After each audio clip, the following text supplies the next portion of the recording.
Bonjour, assalamu alaikum, bienvenue sur ma chaîne pour la suite de la lecture de ce livre, Histoire de la vie du prophète Mohammed sallallahu alayhi wa sallam. Donc, reprenons la lecture à partir d'ici. La constitution de Médine. Bismillahirrahmanirrahim. Le prophète sallallahu alayhi wa sallam et ses disciples s'étaient installés à Médine. Les musulmans qui avaient accompagné le prophète sont appelés les muhajirun. Cela signifie les émigrants. Ils ont été appelés ainsi parce qu'ils avaient émigré de la Mecque.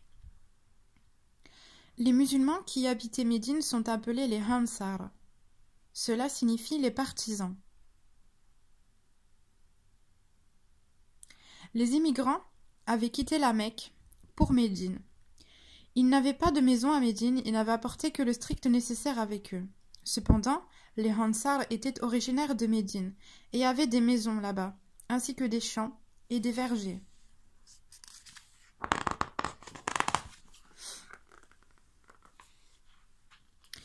Le prophète sallallahu alayhi wa sallam dit aux musulmans: les muhajiroun et les ansar sont frères. Tous les musulmans appartiennent à une seule famille. Ils doivent s'entraider. Ils doivent veiller les uns sur les autres. C'est ainsi que les ansar avaient installé les muhajiroun dans leur propre maison. Ils leur avaient donné de la nourriture et avaient partagé avec eux tout ce qu'ils possédaient.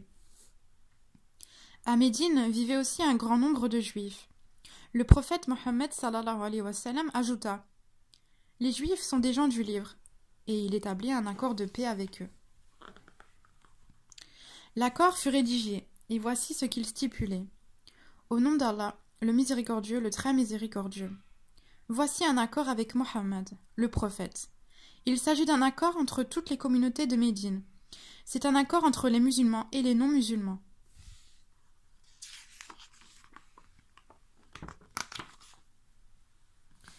Les juifs ont leur religion et les musulmans ont la leur. Les musulmans respecteront les droits des juifs et ils les protégeront.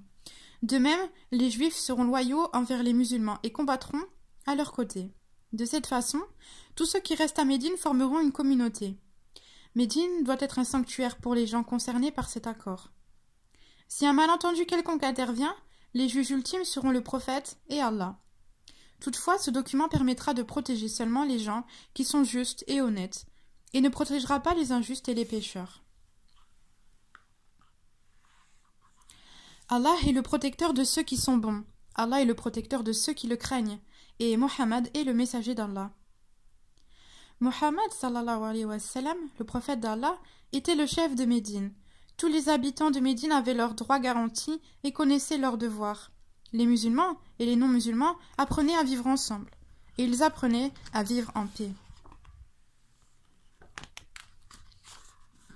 L'appel à la prière.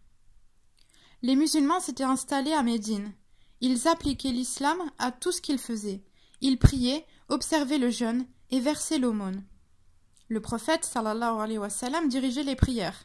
Les gens se rassemblaient autour de lui sans y être appelés. Alors, lorsque le temps venait pour la prière, ils accouraient et priaient avec le prophète.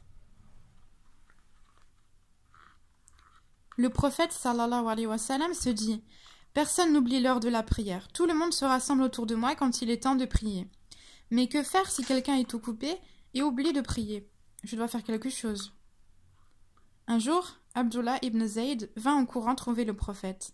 J'ai fait un rêve la nuit dernière. J'ai vu un homme portant des vêtements verts. Il portait une cloche dans sa main. Je lui ai dit de me la vendre.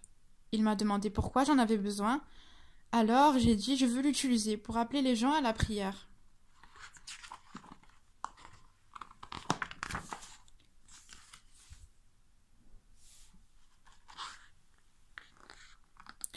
Abdullah poursuivit: l'homme me dit: je vais te montrer un meilleur moyen. Il suffit simplement de crier: Allah est le plus grand, Allah est le plus grand. Je témoigne qu'il n'y a pas d'autre divinité en dehors d'Allah. 2 fois. Je témoigne que Mohammed est le messager d'Allah. 2 fois. Venez à la prière, venez à la prière, venez à la réussite, venez à la réussite.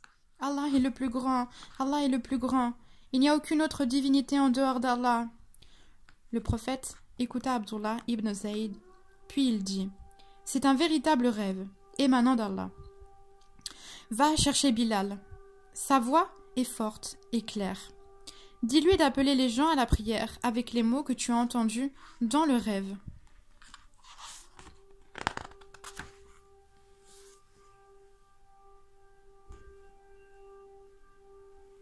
Ah, vous entendez sûrement la sirène, on est le premier mercredi du mois.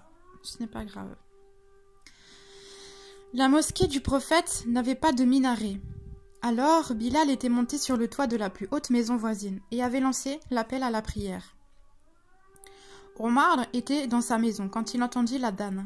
Il se précipita vers la maison du prophète et lui dit « J'ai fait le même rêve la nuit dernière. » Et le prophète sallallahu alayhi wa sallam avait répondu « Qu'Allah soit loué !»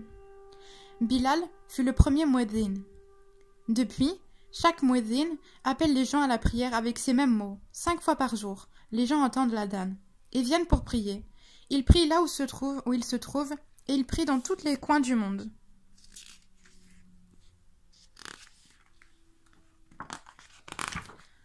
Le changement de Qibla. Presque 18 mois s'étaient écoulés depuis que le prophète était arrivé à Médine. Il s'était installé dans la maison d'Abu Ayyub, un des Ansar. Il avait immédiatement ordonné à ses disciples de construire une mosquée.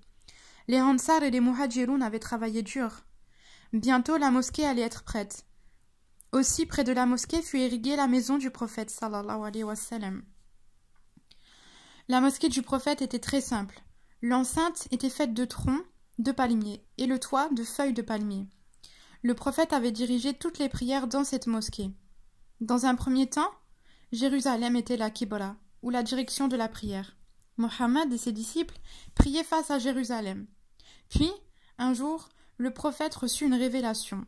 Alors qu'il était en prière, Allah lui ordonna de changer la Qibla. Voilà comment cela s'est passé. Le prophète dirigeait la prière, il faisait face à Jérusalem, comme d'habitude. Soudain, alors qu'il était au milieu de la prière, il reçut une révélation de Coran.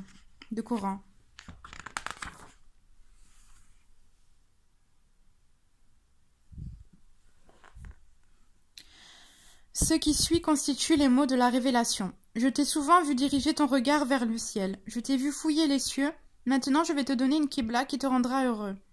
Tourne ton visage vers la mosquée sacrée et prie face à la Kaaba. Le prophète se tourna vers la Kaaba et les gens l'imitèrent. Ils avaient commencé les prières face à Jérusalem, mais ils finirent par se tourner face à la Kaaba. Aujourd'hui, une mosquée à Médine est construite à l'endroit même où cette révélation fut faite. Elle se nomme Masjidul Qiblatayn, ou la mosquée des 2 Qibla.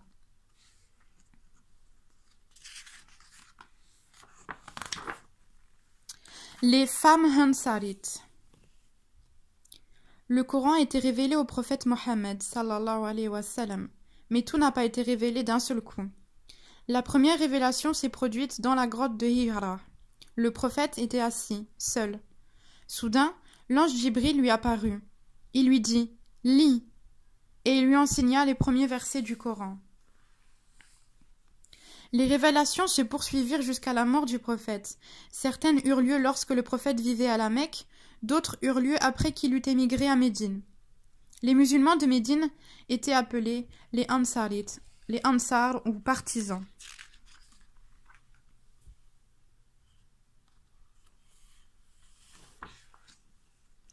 Ils acceptèrent l'islam et demandèrent au prophète de venir vivre avec eux. Les musulmans qui sont venus de la Mecque étaient appelés les Muhajiroun ou les émigrants. Les Ansar et les Muhajiroun vécurent ensemble à Médine. Ils étaient comme des frères. Les hommes des Ansar obéissaient à chaque ordre du prophète et essayaient de plaire à Allah dans tout ce qu'ils faisaient. Et les femmes des Ansar étaient aussi obéissantes que pieuses. Un jour, le verset suivant adressé aux femmes fut révélé. Elles doivent rabattre leur voile sur leur poitrine. Surat An-Nur. Les hommes des Ansar entendirent le verset. Ils regagnèrent immédiatement leur foyer et dirent à leur mère, épouses et sœurs, Allah a envoyé un ordre pour vous. Couvrez-vous avec des voiles. Les femmes des Ansar abandonnèrent ce qu'elles faisaient. Ils se levèrent. L'une des fit sa ceinture et l'autre prit un drap. Elles confectionnèrent des voiles avec lesquels elles se recouvrirent. Le lendemain, dans la matinée, alors qu'elles effectuaient leurs prières derrière le prophète, toutes portaient des foulards sur leur tête. Le lendemain, dans la matinée, alors qu'elles effectuaient leurs prières derrière le prophète, toutes portaient des foulards sur leur tête. En effet, avait déclaré Aïcha, l'épouse du prophète, il n'y a pas de femme meilleure que les femmes des Ansar. Elles font honneur au livre d'Allah et elles ont une foi totale en tout ce que le livre contient. Les filles du prophète. Le prophète Mohammed sallallahu alayhi wa sallam avait 4 filles. Toutes étaient nées à la Mecque. Leur mère était Khadija. La fille aînée Zainab était mariée à son cousin Abu al-As. Ruqayya et Kulthum s'étaient mariées avec Uthman ibn Affan, le 3e calife de l'islam. Il avait d'abord épousé Ruqayya et après la mort de celle-ci, il a épousé sa sœur, Kulthum. Fatima était la plus jeune. Quand elle grandit, elle fut mariée à Ali. Et Ali était le premier jeune homme à se convertir à l'islam. Ali, le fils d'Abu Talib, raconte comment Fatima, sa femme qui était aussi la fille du prophète Mohammed, devait faire le ménage elle-même. Ses mains s'étaient recouvertes d'ampoules parce qu'elle travaillait sur une meule. Ses vêtements étaient sales car elle balayait le plancher. Et elle avait une marque sur le cou car elle transportait de l'eau, de loin, dans un grand sac en cuir.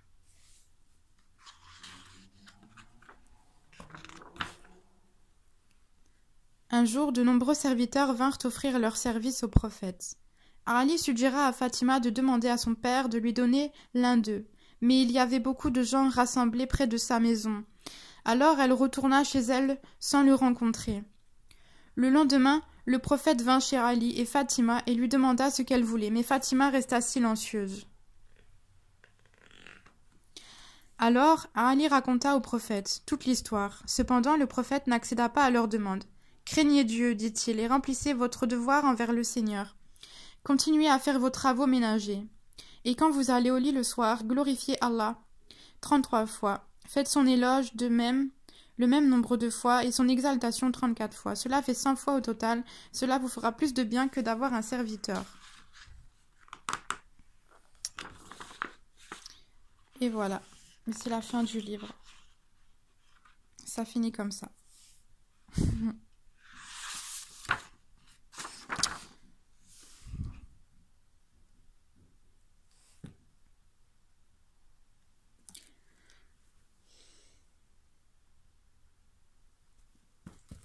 Je vous souhaite une bonne journée. Assalamu alaikum.